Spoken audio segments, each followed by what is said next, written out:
श्रीराम जय जय राम। श्री अनंतकोटी ब्रह्मांड नायक राजाधिराज सच्चिदानंद सद्गुरु श्री ब्रह्मचैतन्य महाराज की जय। जय जय रघुवीर समर्थ। श्रीराम। श्री ब्रह्मचैतन्य गोंदवलेकर महाराज प्रवचन 26 मे। भगवंताचे स्मरण ही सद्बुद्धी। परमेश्वर सर्व ठिकाणी भरलेला आहे, सर्व विश्व व्यापून आहे, मग त्याच्या अस्तित्वाची जाणीव प्रत्येकाला का होत नाही? ज्याची भावना प्रगल्भ झाली असेल त्यालाच परमेश्वराचे अस्तित्व जाणवेल, इतरांना नाही। म्हणून तशी भावना असणे जरूर आहे आणि ती उत्पन्न होण्यासाठी परमेश्वराच्या स्मरणाची आवश्यकता आहे। मी नामस्मरण करतो असे जो म्हणतो तो माझ्यावर उपकार करतो असे मला वाटते, कारण जी व्यक्ती नामस्मरण करते ती स्वतःचा उद्धार करून घेत असते, म्हणजे पर्यायाने माझ्यावर उपकारच करीत असते। बुद्धिवाद्यांना एक शंका अशी येते की परमेश्वर हा जर बुद्धिदाता आहे तर मग दुर्बुद्धी झाली तर तो दोष माणसाचा कसा म्हणता येईल? याला उत्तर असे की बुद्धिदाता परमेश्वर आहे हे अगदी खरे, पण त्या बुद्धीची सद्बुद्धी किंवा दुर्बुद्धी का होते हे पाहणे जरूर आहे। प्रकाश काळोख या दोहोलाही कारण सूर्यच असतो। सूर्याचे अस्तित्व हे उजेडाला आणि नास्तित्व हे काळोखाला कारण आहे, तसे भगवंताचे स्मरण हे सद्बुद्धीला आणि विस्मरण हे दुर्बुद्धीला कारण आहे।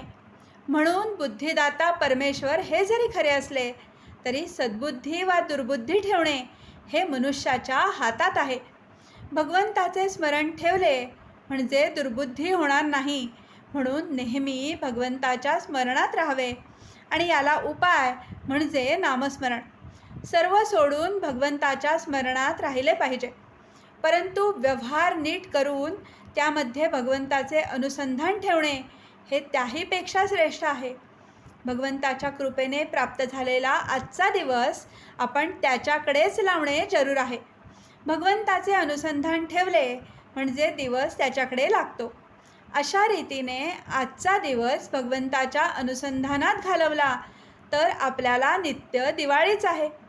अनुसंधानात स्त्री पुरुष श्रीमंत गरीब हे भेद नाहीत। इतर साधनांनी जे साधायचे ते नुसत्या अनुसंधानाने साधते, हाच या युगाचा महिमा आहे। इतर विषय मनात न येता एकाच विषयावर मन एकाग्र होणे याला अनुसंधान असे म्हणतात। भगवंताचे अनुसंधान हेच खरे पुण्य होय आणि हीच आयुष्यात मिळवण्याची एकमेव गोष्ट होय। एक भगवंताचे अनुसंधान ठेवा म्हणजे इतर सर्व गुण आपोआप मागे चालत येतील।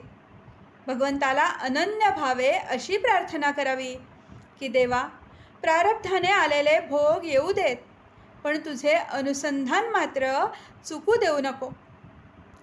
आजचे बोधवचन। नाम आणि अनुसंधान 24 तास चालायला पाहिजे।